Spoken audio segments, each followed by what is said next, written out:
Bueno, los secuestros de aviones en Venezuela se iniciaron desde el punto de vista político en el año 1961, cuando un grupo de jóvenes de la Universidad Central de Venezuela, militantes del Partido Comunista, que por cierto encabezaba mi buen amigo Antonio Paiva Reynoso. Ese fue el primer secuestro.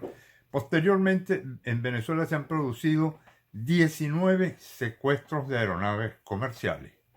Las 19 secuestros de aeronaves comerciales, todas tuvieron como destino a Cuba, salvo una que también tuvo como destino final a Cuba, que tuvo lugar el 18 de mayo de 1973 en un vuelo que salió de Valera hacia Maiquetía, y los secuestradores lo llevaron a Panamá, y de Panamá lo llevaron a México y al sur de México, a una de las ciudades del sur de México, que ahorita no recuerdo cuál es, y ahí lo llevaron a Ciudad México.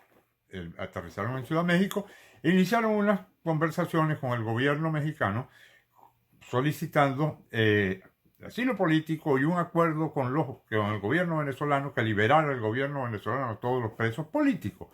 Posición que le sirvió al gobierno, pretendió el gobierno mexicano que le sirviera, porque un mes antes había sido secuestrado el cónsul de los Estados Unidos en Guadalajara. Y el gobierno mexicano entró en conversación y en negociación con los secuestradores, y trataba con esto de lavarse la cara. Es decir, bueno, Venezuela también lo hace.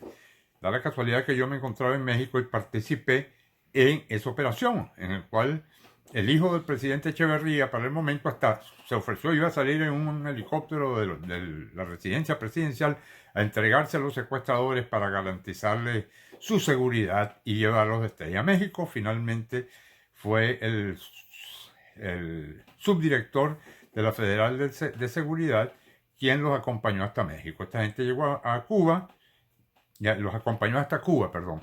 Llegaron a Cuba y en Cuba los pusieron presos. Se habla de que había un acuerdo, de que se hubo un acuerdo entre Cuba y Venezuela para terminar con los secuestros de aviones, que constituían no solo una especie de amenaza a la población que usaba esos servicios, sino que aparte era un medio de propaganda escandaloso que aprovechaban o pretendían aprovechar ellos, copiándose un poco de los grupos islámicos que hicieron ese tipo de operación y algunos grupos de extrema derecha y extrema izquierda en Europa. Esa es más o menos la situación.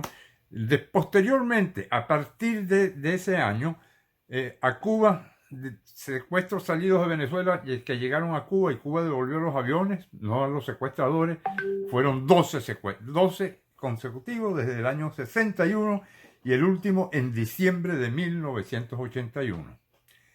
De manera que Cuba tiene pues un historial de proteger a estas personas que toman esas acciones que ponen en peligro no solamente su vida propia, sino la vida de los tripulantes y los pasajeros de los aviones.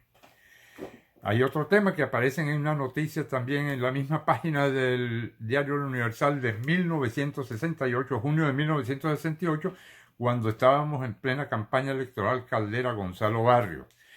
Y se refiere a los atracos a bancos. Los atracos a bancos en Venezuela hasta el año 68 habían comenzado a tomar cuerpo por las acciones de los grupos de guerrilla urbana. A tomar acciones.